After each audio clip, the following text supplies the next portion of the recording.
Perfect. Thank you, Angela. Can everyone hear me okay? We're good? Okay. Hi, Happy New Year. Thanks for having me back. For some familiar faces in the room, I was just here last month, but it's nice to be back at UBC to share again some of the work that we're doing in the BC Generations Project. Today's focus is going to be on a project involving night shift work and hazardous exposures in the workplace. And this is using occupational history data that was collected from participants of the BC Generations Project. So the results I'm going to show you later in the presentation are very preliminary. I want to say that first. It's very much in the works. We were still running code just yesterday, so everything is very much still evolving. Yeah. We already had an acknowledgement, but just want to reiterate that I'm gathered today on the traditional, ancestral, and unceded territories of the Musqueam people, and very happy to be here. So some quick background. Night shift work is generally known to be bad for our health. There's an increased cancer risk associated with working night shift, particularly for breast, prostate, and colon cancer. This might be due to a range of reasons. It could be the circadian rhythms that are disrupted with that work, the inadequate or poor sleep quality of these workers, the reduced oxidative repair capacity, increased inflammation, et cetera, as well as potentially what they're exposed to at those jobs that they're working at night. It also might be the case that because of these exposures and because they're working at night, these workers are more susceptible to the health risks associated with what they're exposed to. There are sometimes a group of people that are very resilient to night shift work. That's a separate area and a separate topic that I'm not going to talk about today, but just want to acknowledge that does also exist. So the main question we're going to be talking about today, does working at night carry the risk, or is it that more hazardously exposed jobs happen to be worked at night? So when you first have those studies showing an increased risk associated with night shift workers, the biggest limitation there is that, yeah, well, we see that, but of course, some more dangerous jobs happen to be worked at night. So you have the nighttime janitors, the first responders, et cetera, et cetera. So to get at that issue, you need to have an analysis that takes into account not only the jobs, not industries that these people work in, but the shift type as well.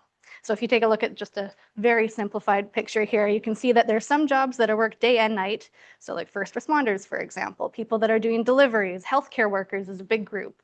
But we also have people that work typically just day shift. So the managers, the office jobs, et cetera, et cetera.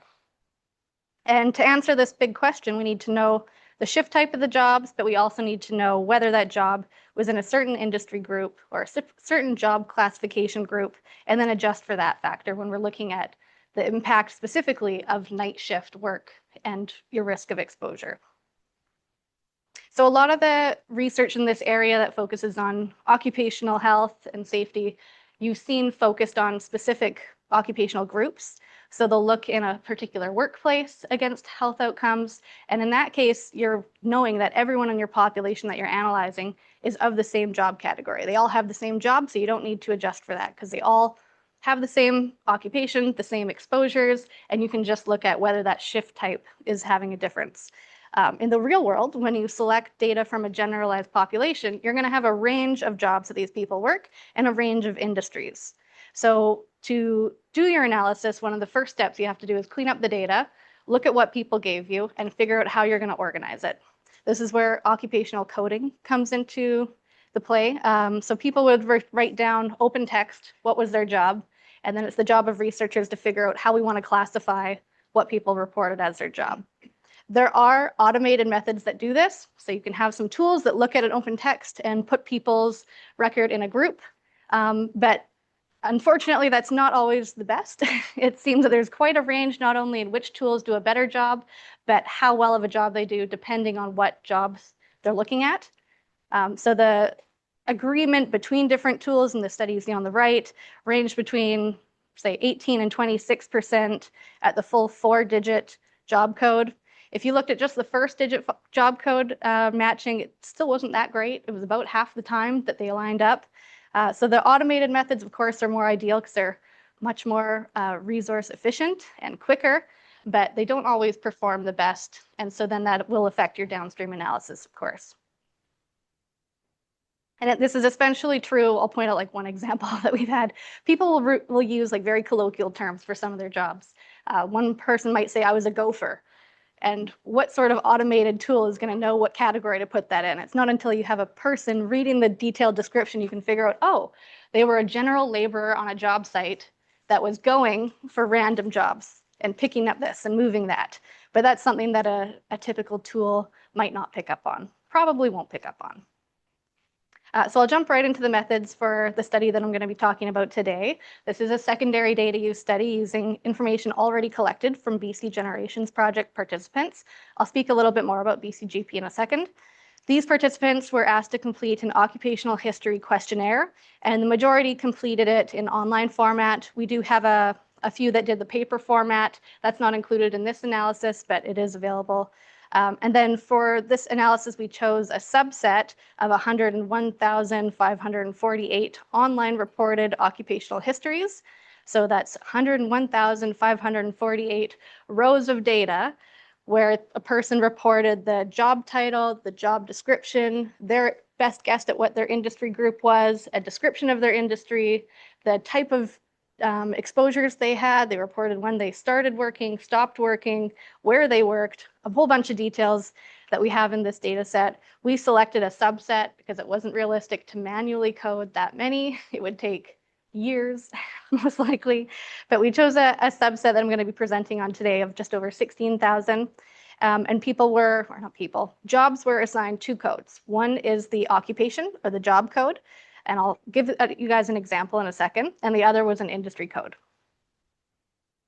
So BCGP, for those of you that were here last month, this will be a bit of a refresher, but BCGP is part of CanPath, which is a consort of 7 cohort studies across Canada. In total, CanPath is a study of 300,000 people, Canadians that have joined, most of which joined between 2009 to 2015, but we have some newer studies that are just getting off the ground, and that's really great to see. BCGP makes up 30,000 of those, so we've had 30,000 British Columbians join the study, again, joined between 2009 2015, and we are still following them today. So when they join the study, they're asked to complete a number of questionnaires. We also had them come in for clinical assessments if they were able to. So we have information on their physical measures, everything from their BMI, their bone density, their grip strength, to a very detailed questionnaire about their health and lifestyle. We also collected blood, urine, and more recently, some stool samples from our participants. And a good amount of participants gave us serial blood samples, which is of particular interest to researchers if they want to look into pre-diagnostic markers of a disease. And each year, we link to the cancer registry. So unfortunately, every year, our numbers are going up. More of our participants are getting diagnosed with cancer, which is unfortunate because each one of those numbers is a person. But as a researcher, it's almost good because it means that we have more power to do more in-depth analysis, and we can start looking into cancers that you otherwise might not have the ability to do. We also have linkage to the CANU database. So we have a number of metrics on their environmental exposures, neighborhood level exposures. I think I talked a bit about that when I was here last time, so I won't go into it again. But if you have any questions or want to look into more of the study, you can check us out on the website. I'll include a link at the end of this presentation. So one of those questionnaires that participants completed was the occupational history questionnaire. This is just an excerpt of that. So we see a number of details that we're interested in here for the present study, everything from their open text response of their job title, what duties they completed. Some people were very brief. They said they were a secretary, and then they just wrote office work. Other people gave us a 2-paragraph explanation. So there's a very big range in how much detail you get from people. And I haven't quite figured out how we want to adjust for that, figuring out what that means, if there's a difference in who the people are that report longer descriptions and who the people are that write shorter ones. We also have them report at each job if they were exposed to any of these items on the right-hand side. For the analysis I'm going to present today, I haven't included other because that does open up another can of worms where people then checked off other and wrote, again, another paragraph of things that may or may not be hazardous. So that's another future direction. What you won't see on this slide, but we also collected was, as I mentioned, the year that they started the job, the year that they ended the job, where they worked, and we know the shift type as well as how many nights per month they worked a night shift at that job. And we knew how far in advance they were scheduled. So some people had rotating shifts, some people very standardly had a night shift that was very consistent. And so we want to take into account all of those factors. before I go too much further, I just want to get a feel for the audience and know if you guys have looked at this sort of data before, if this is familiar to you, or if I should slow down in some parts. So we'll have the poll active now, and I'll just wait a few seconds for people to put in their answers. I think we have, what, 40-something people online? Sure. 68? Okay, yeah, quite a few.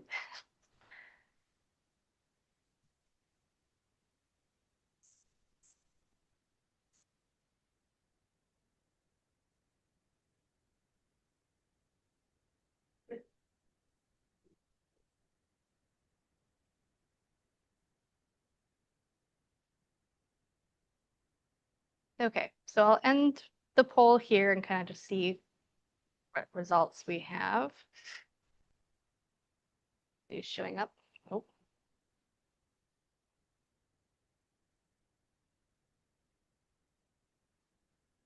There we go. Okay, thank you.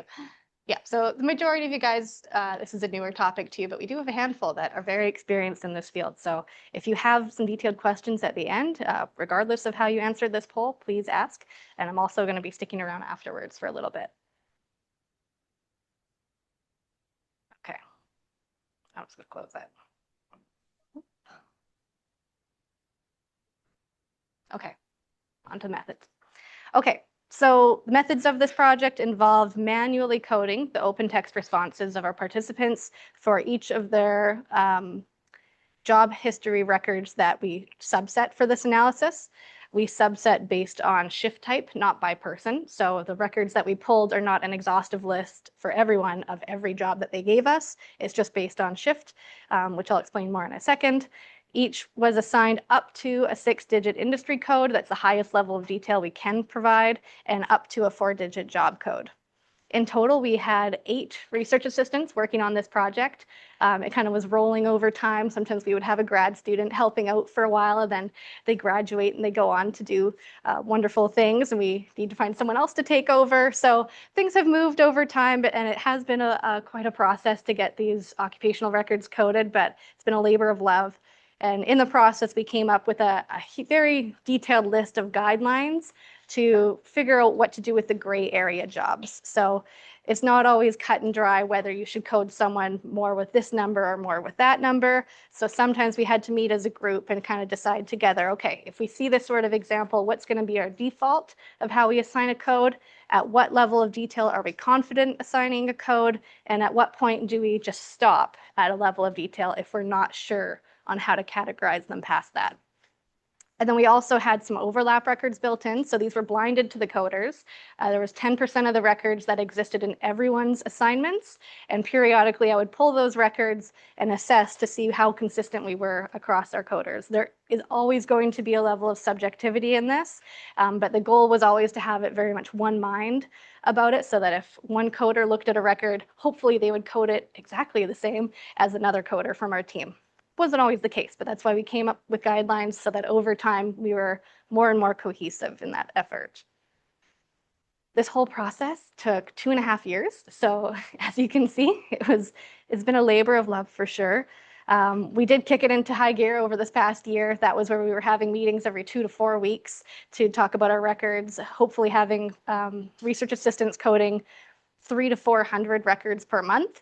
So yeah, we kicked it up a notch and got it done, which is wonderful. I think we're all ready to take a little break from it and just start doing some analysis, which is good. So I'll go through an example in a bit of what it looks like to assign a job code, but I'll give you guys a preliminary training in the room. So if you were a coder or one of the research assistants in what we called our coding club, we never got matching jackets, but that's what we called ourselves to make it more fun. When you're looking at assigning an industry code, we came up with some kind of guiding questions, which is where physically does this person work? Who do they work alongside? Who pays their paycheck? And why is their role important? So when they're doing a job, what larger system are they supporting that otherwise wouldn't be able to work as well without that job happening? And then the job code that's assigned is more specific to the day-to-day. So what are their daily tasks? What level of job are they at? Are they a supervisor? Are they management? Are they very entry level? That matters when you're assigning a job code, as well as what is the product or service that they produce. So pretending you're a coder, We'll go into our next poll question here. There's a job record that specifies someone said they were a gift shop attendant at a hospital. Using the guides and the questions I've just provided you, how would you classify their industry? So not their job, but their industry. Would you consider them in retail, finance and accounting, a hospital, or community and social services?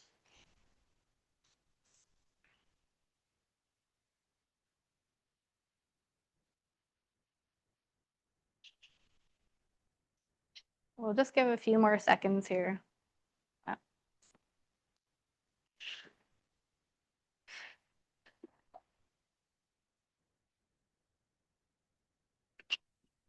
A few last minute answers. Okay, so we're going to end it there. And then to share the results. Okay, so 70% of you guys said retail, and 70% of you were wrong. So it was actually hospital. This is an example of where these guidelines and those meetings came into place. So you might have one coder that looks in this and goes, oh, they were a gift shop attendant. They were selling stuff. They're doing retail work. You're right in that. They are doing retail work, but that is specific to their job. So their job code would be that of a cashier attendant, that sort of item. But their industry that they're supporting and where they're working and who they're working with is a hospital. So in this case, their industry code would be that of a hospital. So I think other examples that are always shown when you're looking at like the basics of how to do job coding, they talk about accountants. So you can have accountants that work in the oil and gas industry. You can have accountants that work for a lawyer. You can have accountants that work for a university. They'll all have the same job code, but their industry code differs based on what system they're supporting. Okay. There we go. Okay, next slide. So we'll walk through an example together. Let's talk about my job, for example. So if I say I work in the field of cancer research, and that was the very basic description I put in my open text record because I didn't feel like writing much more. That's it. A job coder would have to look at that and decide what job code they would start with and what industry code they would start with. For the sake of time, we're just going to go through the industry coding example. But on the right-hand side, that's where you would start for a job code. Picking from that one which field to put this record in. And on the left-hand side is where you would start for an industry code. So in this particular example, we would be putting them into professional, scientific, and technical services. Some of you might look at this list and first think healthcare because it's cancer research, and you might not be completely wrong. But as you start to move down step by step and we go into more detail, you'll see that that industry sector then differentiates more into the actual hands-on healthcare providing fields. So if we've clicked on 54, the next layer only gives us one option. So we always said in our coding club, just keep clicking. If there's only one option, go to the most level of detail you can. If you clicked on 541, you get these options. And so, well, I already clicked the red box, but you can see from there what the next level of detail would be and all the different options that there are. If you clicked on 5417, you get these two options. And remembering that this is a cancer research field, we would be putting it in the physical engineering and life sciences over the social sciences and humanities. And then finally, you get a description. We see one last code there. Notice that it's 6 digits, so this is the end of the road. This would be the industry code that we assign to that record. And when you click on it, you can see why. You get a much more detailed example here of what these type of jobs are. The labs, health research is in here. What's also helpful at this stage, if you had gone, for example, down the healthcare route and you found an industry that felt close but not quite right, you can look under the exclusions, and usually that gives you a good idea of where you could have gone instead and might be a better fit for this record. So as you can see, the more digits that you code to, the more decisions that a coder has to make. Yeah, and there's a few different ways to do that. So on to the methods. Once we have everything coded, the model that we're going to be running is a generalized linear mixed effects model, which means that you have both fixed effects that you're adjusting for and random effects. The random effects in this case are those job and industry groups. If we were to include them as fixed effects, your degrees of freedom would be very high because you have a lot of categories within each of those. You can see on the bottom what this is set up like. If you're an R user, it might be more familiar. Keep in mind that in this case, our outcome is the exposure. So we're interested in whether a night shift work job has a higher odds of being exposed to any hazardous material. So that list that you guys saw initially on the right-hand side. And then we can also do this model with exposure-specific outcomes. So if you work night shift, what is the greater odds of being exposed to asbestos or diesel exhaust, that sort of thing. So that's what we've done there. And then we have all of these exposures. And a next step that I don't have results for today, because as I mentioned, this is very preliminary, is if we're looking at the counts of exposures on the job as the outcome, we change up the model a little bit. So now that's a negative binomial mixed model, as opposed to the GLM ER one that we had. So now the exciting part, the preliminary results.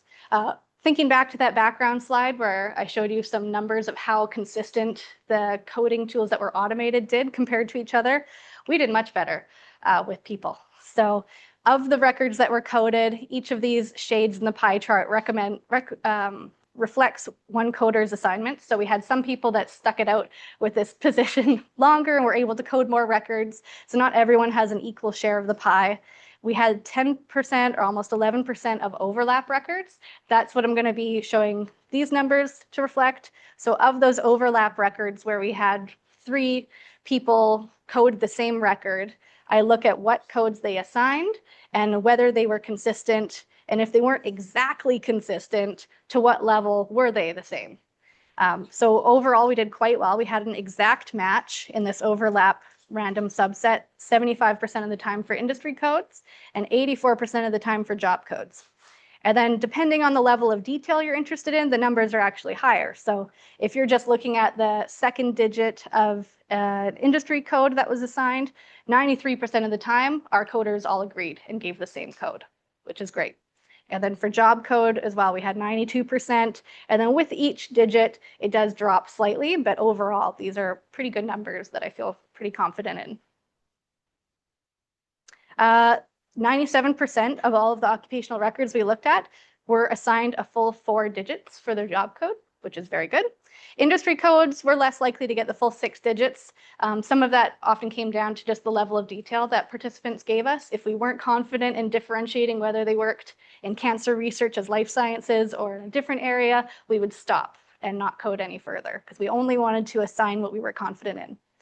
So we had just over half that got a full 6 digits, 75% had 5 digits of detail, 80% had 3 digits, which is still quite good.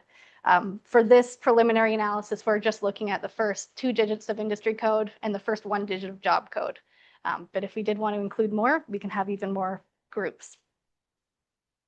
So overall, this subset of records had 23% of them coded as a health-related job, which I think someone was asking at the last time I was here for a talk if this was called the healthy workers cohort, potentially at the beginning. A lot of our participants happen to be healthcare workers. It might have just been where we put the advertisements up here in the Vancouver area, close to VGH, where you have the hospital workers and you have a lot of people in research that join the study. When we look at industry, again, healthcare is the biggest group. That's followed by manufacturing, public administration, scientific and education services. A future direction of some of this work might be figuring out whether we can group some of these industries together to get some better numbers, especially when it comes to the more specific exposures. But that's still in talks. So we actually coded over 18,000. I mentioned 16,000, but that's because we coded them. And then if there was not enough detail to give them a full 2 digits for both job and industry code, then we haven't considered them. Or if they wrote in the record, some people did what we called like slash records, where they would say, well, I was a janitor / nurse / mailman for 20 years. Those are all very different job codes. It's not even like they overlap much. So in that case, we can't assign a code and know quite confidently whether they more so did the mail job or they more so did one of the other jobs. So for those ones, we never assigned a code. Of the jobs that we coded, we looked at what they were more exposed to. Apart from the other, we had diesel exhaust was a big one, gas exhaust, wood dust, oil and paints. Looking at the open text, is a complicated process, but I'll just show you a quick figure here. This is a word cloud that looks into those open text responses. I restricted it to people that gave us 100 words or less. There were a few people that kept on writing a lot. The bigger words that you see more centered are ones that were reported more often, and the ones that you see on the outside were reported less often. So in this, you'll see like dust, smoke, chemicals, which could be a range of things, but if you look around it, we'll see items like solvents, formaldehyde, fuel, acid. So what we also need to look into is whether people didn't check off the other exposures and instead just decided to write a paragraph in the other section, in which case they might actually have been exposed, and we can figure that out from looking at their open text. That's a future direction, as I mentioned. This is all very preliminary, but it's exciting to see that people were excited to share what they were exposed to on the job. There was a group of jobs that were exposed to 15 of the 20 options that we provided, which is a lot. So I was curious, like, what are these jobs that are so exposed? And primarily, a lot of them were those like first responders. So we have firefighters, military, Navy, Coast Guard officers. And then we also had quite a few people that had a lot of exposures reported on the job, which were pulp mill jobs, anything in trades, and marine workers. So people that worked on the docks as well as on actual ships out at sea. So as I mentioned, if they didn't have a full 2 digits, we didn't consider them for this modeling analysis. But of the 16,250 that did have enough detail in their codes, that was representative of just over 7,000 BCGP participants. So for some of those people, we might just have 1 or 2 of their reported jobs in their past. For some people, we might have captured all of them. And that was because we selected based on shift type. So this 16,250 represents all of the possible night shift work jobs that we had available in that overall data set of 101,000 and change. And it's a random subset of the day shift workers. We have a lot more day shift workers, but for this analysis, we're really interested in the night shift work aspect. So when you're thinking about the pie charts that I displayed, keep in mind that that's not actually like a random representation of all of the occupations worked by all of our participants. It is weighted more heavily towards night shift work jobs. And then we had breakdowns there. So who are these 7,000 BCGP participants? 63% were female, 86% reported being non-Hispanic white. This is pretty par for the course with BCGP. We do have primarily females and a larger white representation within our cohort. The average age at the time of completing this occupational history questionnaire was 63. So when people joined BCGP, we had 30% that were already retired, which could help us then a few years later when they completed this occupational history questionnaire be fairly confident that we've captured most, maybe not all, but most of their working life in that questionnaire. 76% were married or common law, 53% had never smoked, and I'll point out that 41% were a past smoker, so this does seem to be quite a health conscious cohort. 44% had at least a bachelor's degree, and when I compare what was selected for this subset analysis to what people provided overall, on average, our participants provided 5.5, or a median of 5, job records. So they worked that many jobs up to that point in their life. And on average, we had just over 2 selected for this analysis. And then of the jobs that we selected, they were worked for an average of 7.7 years. We did see a difference by shift type. So I was actually a little bit surprised to see that people who are jobs that were worked at night were often worked slightly longer than jobs that were worked during the day, which I don't know. I thought some people might be keen to like jump ship because they're tired of working night shift, but some people seem to like it and they stay there for quite a while. Okay, so back to the main question, what started this whole presentation, this whole concept. Do jobs involving night shift have a higher odds of exposure to hazards than day shift jobs? Short answer is it seems yes. If I look at any exposure, so if they were exposed to even one of those list of 20 possible exposures, they were a yes. In that group, we see that there was a 3.17 times greater odds of exposure to hazardous compounds on the job than jobs that were worked as day shift. And that was after adjusting for job and industry type. If we didn't adjust for the job and industry type, it was slightly higher at about 4.2. So that's encouraging. You do see that I'd run some analysis looking at specific exposures. The confidence intervals can be quite wide. Sometimes the estimate is actually moving further away from the null, which you don't always expect. So we're taking a closer look at these exposure-specific models and might be doing some additional work that not only compares people who worked many nights, it's not just any number of nights, but like the highest group of nights to day shift, and then taking out any job and industry categories that had very small counts when it came to those people exposed, because that can be skewing some of our results. So some more work ongoing there, but overall, if we're just looking at the odds of any exposure, it does appear that having a job be worked as a night shift does make you have a higher odds of exposure at that job. One of those, or two of the other fixed effects in that model were also the year that you started that job that we categorized and the sex of the participant that worked it. And we saw that those were fairly consistently significant as well. So did a little exploratory analysis here. Do men really work more hazardous of jobs? Which I think is what a lot of people might ask or claim to always be the case. It does appear that that is the case, but it's been changing over time. So the gap is getting smaller. And overall, there's a lower likelihood of exposure on the job if you're looking at more recently worked jobs than, say, pre-1980.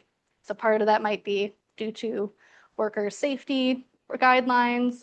People just might be more aware of what they're working and what they're exposed to on the job. And then over time, those numbers are dropping off. And in males or male work jobs, particularly, that seems to be getting smaller. So just discussing some overall key findings here. The average job was worked for 7.7 years. Those that were worked night shift were worked slightly longer than those that were day shift. We looked at all available night shift jobs, so just keeping in mind that those proportions are more heavily weighted towards night shift work jobs. First responders and trades had the most exposures on the job. And then we do see a sex difference as far as who's working those jobs that were more exposed than others. And then the big one was that work involving night shift does seem to have a higher odds of exposure to hazardous exposures, and this remains true after adjustment for occupation and industry category, which is why we spent 2.5 years coding them.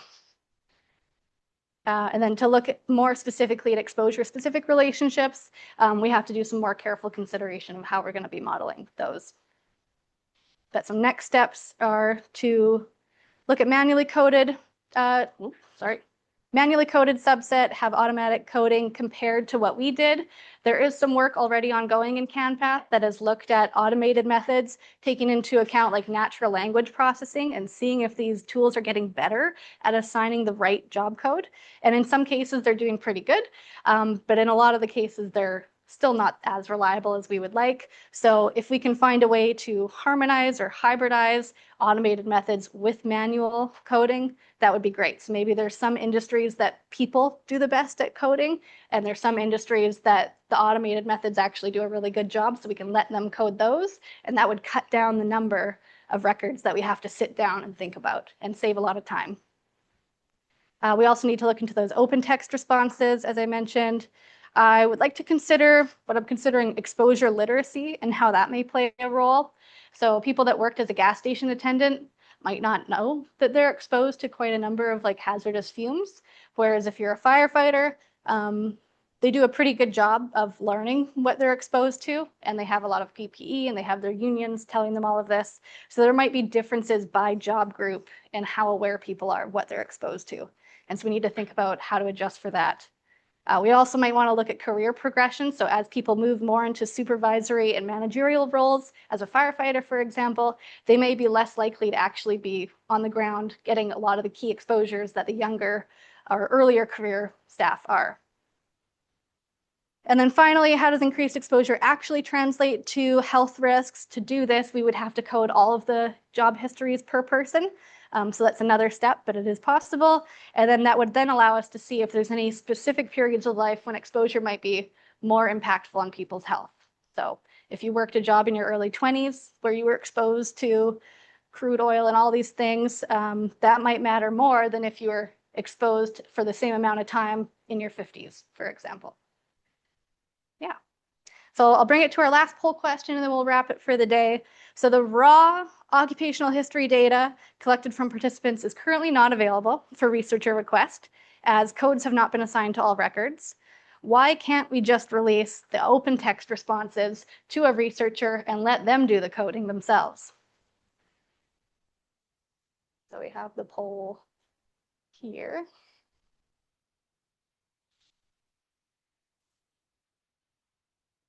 So yeah, the options being the potential for identification, because BCGP would have less control over how well they're doing the coding, and BCGP needs money. Sorry.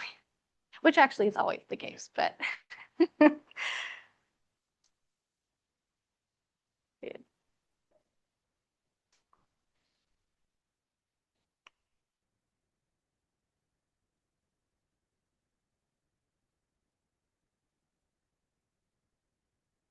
okay, so we'll probably end it there. I'll share the results.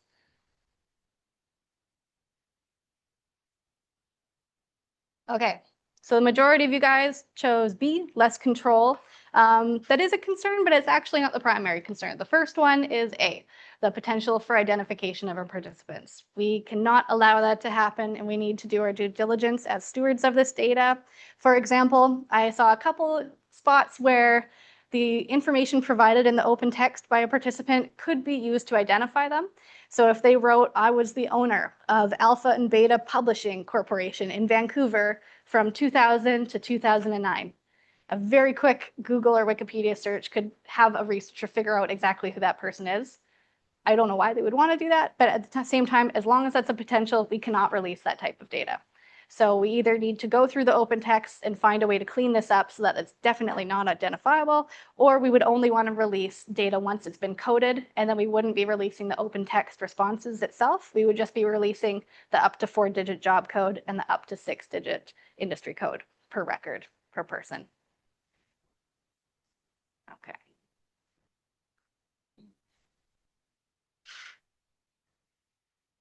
Okay, and then I'll take questions in a second, but just want to give a quick thank you to our diligent coding club, Kate, Vivian, Elio, Umaima, Doris, Betty, Hero, and Lee. It's been a long ride, but we made it, and so now we're starting to see the fruits of that labor, which is great. And a special thanks to our scientific director, Dr. Parveen Bhatti, and Umaima Zanif, who behind the scenes is probably today still running some codes to generate results that we'll be talking about later this afternoon. And of course, a big thank you to our enthusiastic participants who took the time to sit down and give us all these details.